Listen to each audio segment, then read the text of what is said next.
Actes des apôtres, chapitre 1er. Théophile, j'ai parlé dans mon premier livre de tout ce que Jésus a commencé de faire et d'enseigner dès le commencement, jusqu'au jour où il fut enlevé au ciel, après avoir donné ses ordres par le Saint-Esprit aux apôtres qu'il avait choisis. Après qu'il eut souffert, il leur apparut vivant, et leur en donna plusieurs preuves, se montrant à eux pendant 40 jours, et parlant des choses qui concernent le royaume de Dieu. Comme il se trouvait avec eux, il leur recommanda de ne pas s'éloigner de Jérusalem, mais d'attendre ce que le Père avait promis. Ce que je vous ai annoncé, leur dit-il, car Jean a baptisé d'eau, mais vous, dans peu de jours, vous serez baptisés du Saint-Esprit. Alors les apôtres réunis lui demandèrent, « Seigneur, est-ce en ce temps que tu rétabliras le royaume d'Israël ?» Il leur répondit, « Ce n'est pas à vous de connaître les temps ou les moments que le Père a fixés de sa propre autorité, mais vous recevrez une puissance, le Saint-Esprit survenant sur vous, et vous serez mes témoins à Jérusalem, dans toute la Judée, dans la Samarie, et jusqu'aux extrémités de la terre. » Après leur avoir dit cela, il fut élevé pendant qu'ils le regardaient, et une nuée le déroba à leurs yeux. Et comme ils avaient les regards fixés vers le ciel pendant qu'ils s'en allaient, voici, 2 hommes vêtus de blanc leur apparurent et dirent, « Hommes galiléens, pourquoi vous arrêtez-vous à regarder au ciel ? Ce Jésus qui a été enlevé au ciel du milieu de vous viendra de la même manière que vous l'avez vu allant au ciel. » Alors ils retournèrent à Jérusalem, de la montagne appelée des Oliviers, qui est près de Jérusalem, à la distance d'un chemin de Shabbat. Quand ils furent arrivés, ils montèrent dans la chambre haute, où ils se tenaient d'ordinaire. C'étaient Pierre, Jacques, Jean, André, Philippe, Thomas, Barthélemy, Matthieu, Jacques, fils d'Alphée, Simon le Zélote et Jude, fils de Jacques. Tous d'un commun accord persévéraient dans la prière, avec les femmes et Marie, mère de Jésus, et avec les frères de Jésus. En ces jours-là, Pierre se leva au milieu des frères. Le nombre des personnes réunies était d'environ 120, et il dit, « Hommes frères, il fallait que s'accomplisse ce que le Saint-Esprit dans l'Écriture a annoncé d'avance par la bouche de David, au sujet de Judas, qui a été le guide de ceux qui ont saisi Jésus. Il était compté parmi nous, et il avait part au même ministère. Cet homme, ayant acquis un champ avec le salaire du crime, est tombé, s'est rompu par le milieu du corps, et toutes ses entrailles se sont répandues. La chose a été si connue de tous les habitants de Jérusalem que ce champ a été appelé, dans leur langue, Akeldama, c'est-à-dire champ du sang. Or il est écrit dans le livre des psaumes que sa demeure devienne déserte, et que personne ne l'habite, et qu'un autre prenne sa charge. Il faut donc que parmi ceux qui nous ont accompagnés tout le temps que le Seigneur Jésus a vécu avec nous, depuis le baptême de Jean jusqu'au jour où il a été enlevé du milieu de nous, il y en ait un qui nous soit associé comme témoin de sa résurrection. Ils s'en présentèrent 2, Joseph appelé Barsabas, surnommé Justus, et Matthias.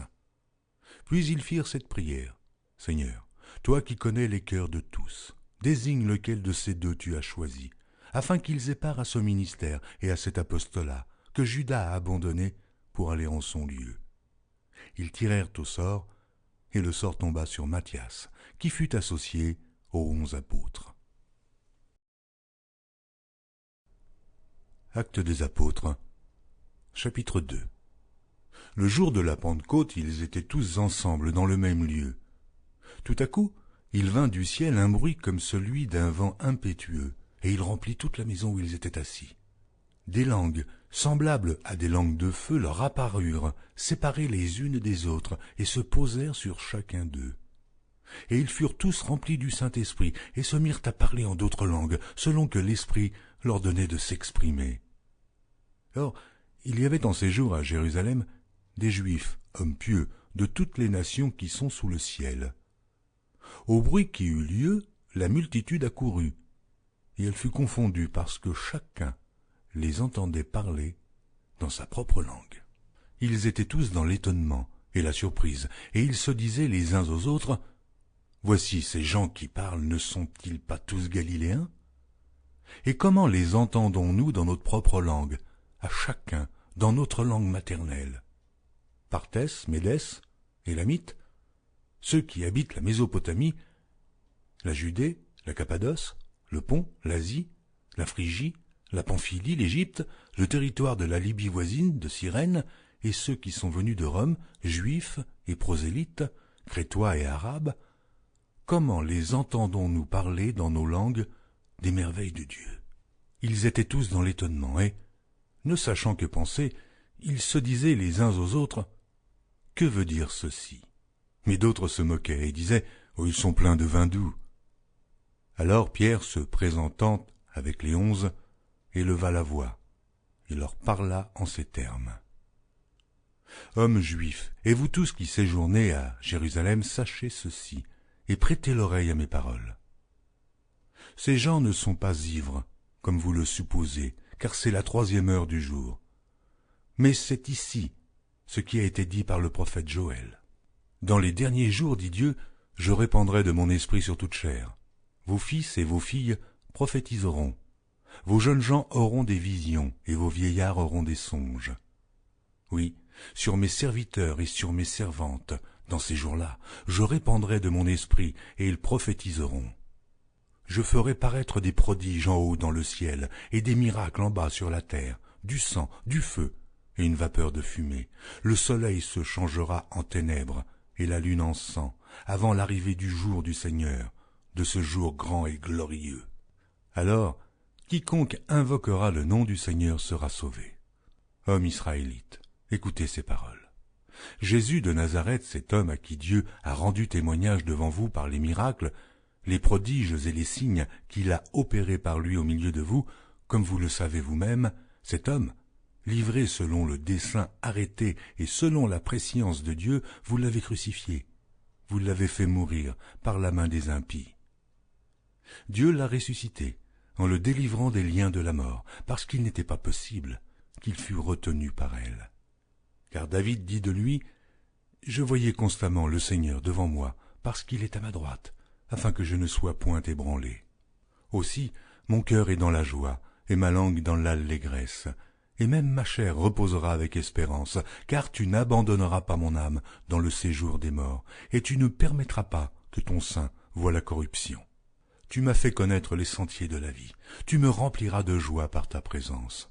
Homme frère, qu'il me soit permis de vous dire librement au sujet du patriarche David qu'il est mort, qu'il a été enseveli, et que son sépulcre existe encore aujourd'hui parmi nous.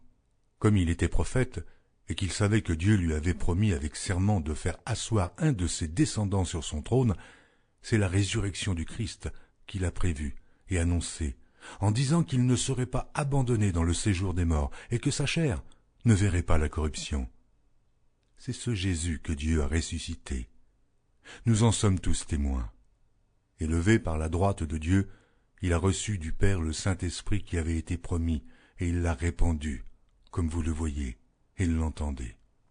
Car David n'est point monté au ciel, mais il dit lui-même, le Seigneur a dit à mon Seigneur, « Assieds-toi à ma droite, jusqu'à ce que je fasse de tes ennemis ton marchepied. » Que toute la maison d'Israël sache donc avec certitude que Dieu a fait Seigneur et Christ, ce Jésus que vous avez crucifié. Après avoir entendu ce discours, ils eurent le cœur vivement touché, et ils dirent à Pierre et aux autres apôtres, « Hommes frères, mais que ferons-nous » Pierre leur dit, « Repentez-vous, et que chacun de vous soit baptisé au nom de Jésus-Christ, pour le pardon de vos péchés, et vous recevrez le don du Saint-Esprit. Car la promesse est pour vous, pour vos enfants, et pour tous ceux qui sont au loin, au non si grand nombre que le Seigneur notre Dieu les appellera. » Et, par plusieurs autres paroles, il les conjurait et les exhortait, disant, « Sauvez-vous de cette génération perverse. » Ceux qui acceptèrent sa parole furent baptisés, et, en ce jour-là, le nombre des disciples s'augmenta d'environ 3000 âmes. Ils persévéraient dans l'enseignement des apôtres, dans la communion fraternelle, dans la fraction du pain et dans les prières. La crainte s'empara de chacun, et il se faisait beaucoup de prodiges et de miracles par les apôtres. Tous ceux qui croyaient étaient dans le même lieu, et ils avaient tout en commun. Ils vendaient leurs propriétés et leurs biens, et ils en partageaient le produit entre tous, selon les besoins de chacun. Ils étaient chaque jour tous ensemble, assidus au temple. Ils rompaient le pain dans les maisons et prenaient leur nourriture avec joie et simplicité de cœur, louant Dieu et trouvant grâce auprès de tout le peuple. Et le Seigneur ajoutait chaque jour à l'Église ceux qui étaient sauvés.